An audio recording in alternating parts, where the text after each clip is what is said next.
Hey everybody, it's tequila time. And had a mail delivery today. But before I had the mail delivery today, I had this mail delivery yesterday. So Jake Taylor from Manuscrito Tequila sent me this shirt. We were on a certain agave sip session earlier. And so got a free t-shirt. Cool. Ordered some tequila. It got delivered today. And it's just not every run of the mill. This was supposed to come out on Valentine's Day, but it didn't make it. So I went ahead and ordered it. It was a pre-buy, and I ordered it. And this is Manuscrito, Cuento, Corto, which means short story. If you know Manuscrito Tequila, they do their tequilas by chapters. So the Blanco is chapter 1, the high proof Blanco is chapter 2, so on and so forth. And they've got a 5 and 6. Yeah, 5 and 6 coming here pretty quick. So this is something in between. This is a 100 proof Blanco that is rested for 3 weeks in Four Roses Bourbon Barrels. It's 3 weeks, it's still a Blanco. It's their usual. I don't say usual. Their usual. It is stone oven cooked, roller mill, macerated, twice distilled in copper pots by Oscar Vasquez Camarena, and then they do open air fermentation with the lactic fermentation in 10-liter stainless steel tanks with fibers. Now, I have not tasted this. Is seals off, but I haven't opened it yet. Keith Bogart gave this a 94 on the tequila matchmaker scale. So, hey, we're going to try this sucker out and give it a honest, as much as I can give an honest review. And I hope everybody likes it, because this is supposed to be some really, really good juice. And let's get to popping so we can get to drinking.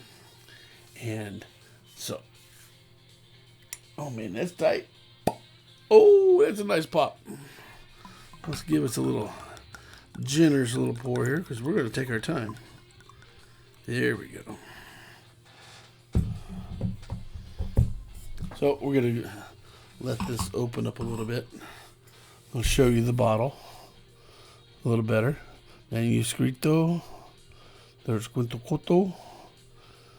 50% alcohol by volume. 100% agave. At El Sabino. And, of course, it's got a lot number. It's bottle, blah, blah, blah. 1730 of I don't know how many, because I can't read the other part of it. And then back label is this. So we're at 1643. Wisconsin inspired, Mexican made. Deep well water. That's the only thing I forgot to write down. So, beautiful bottle. The red was supposed to be for Valentine's Day. Didn't make it. It ended up coming out like a week later. Oh well, week later. So let's get this over here. Let's see what we got here. Cooked agave. Definite minerality.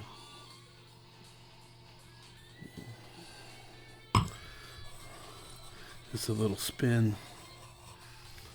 Let's change this up. Anyway, so Agave Social Club had a online sip with Jake Taylor, and he stuck around even after Doug left, because Doug had to go to bed so he could get on an airplane to go to Mexico to, I was going to say to get shot at, no. But he was down there when all that happened, and then he came home early, so, but all's good. Sounds like everybody that went down for for whatever reason they were down have all come home safe and sound. So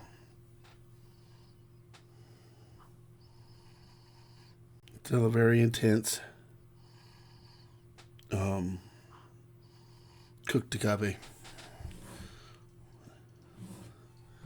And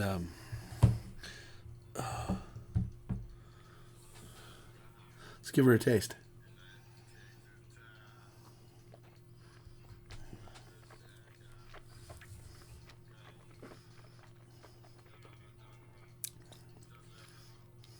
Wow. That's 100 proof. Sweet, sweet cooked agave. Barrel spices. Barrel baking spices. Blah. I'll get it straight here one of these days. Barrel influence is there, though it doesn't show up on the in the color. Wow, that's good. I mean, that's really good. And at that high proof point, that's something else. There's some heat there, but it's only in the back of the throat a little bit, and it's just it's. We're gonna keep drinking this till I get them all. I get it. We figure this all out. So.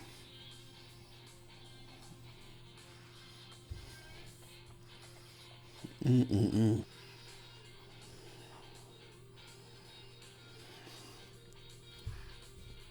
It's really good. This is very complex. Very complex. When I was looking at aroma notes and tasting notes, I got they got pear, mint, a floral note. I'm not quite there yet with that. We're gonna let my mouth rest a minute, and we'll try this again. Um, let's see. I'm missing. I'm actually recording this instead of attending another online sip on Zoom with Oscar Vasquez over the release of the Rosa in Sueño. Brain fart moment. And that's great. I'm not upset. I did find out about it today. Actually, I found out about it an hour and a half ago. So it's okay. I'd rather sit here and enjoy this with you guys, and hopefully we're gonna get some really good tasting notes out of this. See how good my palate is going to be this evening. Breathing good, but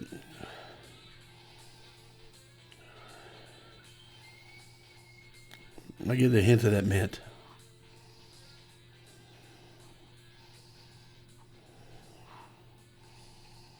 Not getting a floral note from it, but that's somebody with a little more sensitive aroma palate might get that. Let's try it again on the taste.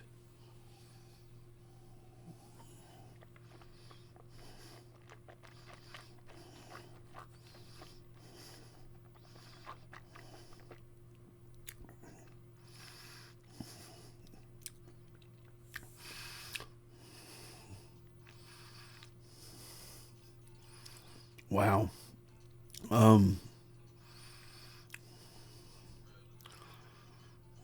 Still not getting a pear. Not. But sweetness, hint of oak, definitely a little pepper. I'm getting a little pepper. But the baking spices are there, and the sweet cooked agave is there. I get a real good drying note after swallowing from the alcohol, but it is got a really nice long finish. Let me do a little spin on this glass, and I'll show you the legs on this glass.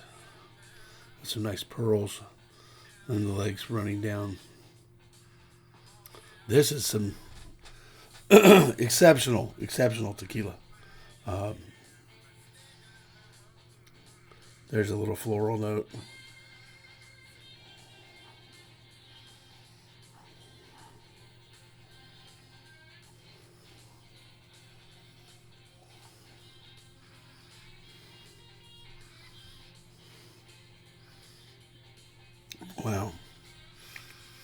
And if you're wondering, Manuscrito is so new, they're not on the agave report. Go figure. I'm sure Grover hasn't got caught up with that yet, and I'm sure we will. But the three owners of the brand of Manuscrito are all from Wisconsin. They're three friends that decided that, they wanted to have Wisconsin's first tequila brand. And they'd really got into tequila, and so they had gone down and they had talked to a couple of distilleries, and one that they really wanted to go to, but there was a few things that just, was going to hold them back. One was the one distillery that they went to was, it's 1414, and how many brands do they serve? They were going to do it. They said, we'll make it, but realize you're the new boy on the block. You go all the way to the back of the list. And they understood that, but Sergio Vivanco gave him a little homework to take home. He said, go home, sit down, the three of you sit down on a piece of paper. Write down what you want your tequila to be like. What does your tequila say about you? What do you say, And so they sat down, and it was kind of like, kind of writing a little bit of a manuscript. I mean, it was like, they kind of made it. It was a story. And they asked him, and he goes, "What's the Spanish word for manuscript?" And this is even before this bottle. I mean, this is bottle number 1, the Blanco, chapter 1. And they said Manuscrito, and that's it. That's our name.